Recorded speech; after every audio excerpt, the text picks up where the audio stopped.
The next one is from Brian Dunlap, and I'm assuming this guy's a new listener. No. He's a frequent emailer now. I mean, really? Very frequent. This is a weird email then. Because I don't know if maybe he doesn't listen to our show. He just sends emails in or just listens to this is from Mike Durbin. Okay, the subject is, do you think Wheeler Yuta could be an AEW World Champion someday? Hello, Konnan and Disco Inferno. After Yuta's series of matches with Jon Moxley, I was thinking, wow, this guy Wheeler Yuta is going to be an AEW World Champion someday. I've cooled down a little bit since then, though I still think he has a lot of potential. I remember a segment where he was brawling with a New Japan wrestler on the outside of the ring, and I was thinking Yuta could use work on his brawling, particularly when he's doing multi-man fight segments alongside the Blackpool Combat Club. I remember Disco also remarked that Yuta needs work on his brawling in a previous episode. Well, it's been many episodes.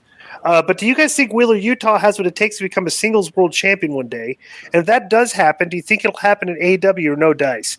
I just want to read this. We talked about this earlier, but we'll reiterate in case this show is chopped up differently. But this is Dave Meltzer's star ratings for Wheeler Yuta's matches, like his last 12 matches, okay?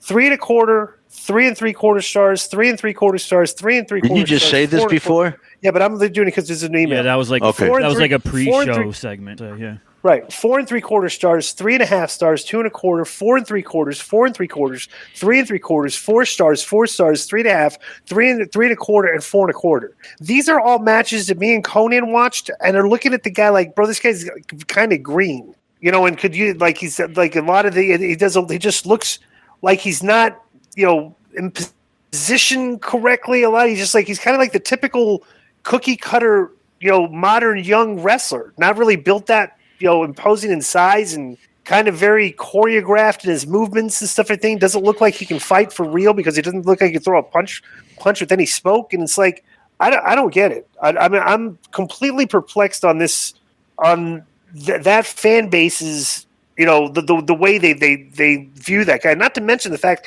this is a bad thing to say. Let me the guy take over. He's cross-eyed too.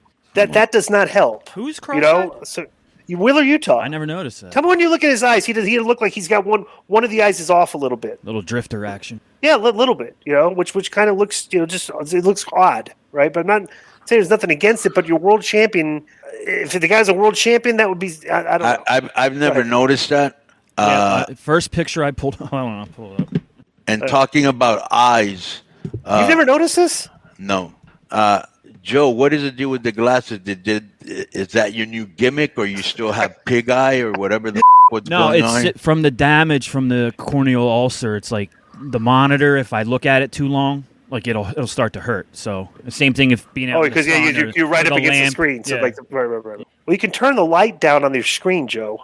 That would help. What's the first picture, Joe? You said you. Okay, can you blow it up a little bit? Make it bigger. Yeah, make it bigger so we can see. Okay. But anyway, it's off. You can see. They're not. You can see. They're not right there perfectly congruent. It's like one's off and one's So I'm not gonna say it, but it's just a quirky. It's a quirky. Okay. I don't know. All right, go ahead. So he is not ready to be a world champion. And one Disco gave a good reason, but I'm gonna give you another even bigger reason. The guy can't cut a promo. And if you can't cut a promo, you can't be the world champ. That's number one. Number two, he just does kind of like, he's like, everything's perfect. Like you're like there's no struggle or clumsiness. Everything's very smooth and right. Choreographed. He's kind of still green in a lot of areas. I can't believe we're having this conversation. Really, right? Yeah, Brian Dunlap. I don't know what you're champion material. Well, let me issue. Hangman Page is more world champion material than him. I'm serious. Yeah. Let me ask you guys this, and he's probably like 25 or something like that.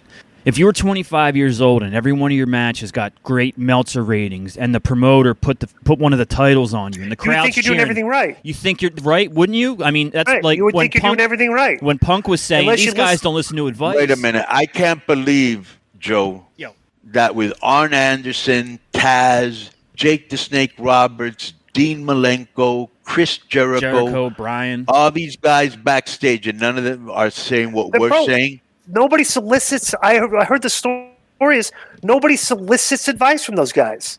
Nobody goes up to Arn Anderson and Dumbest asks thing him you for could ever advice. do.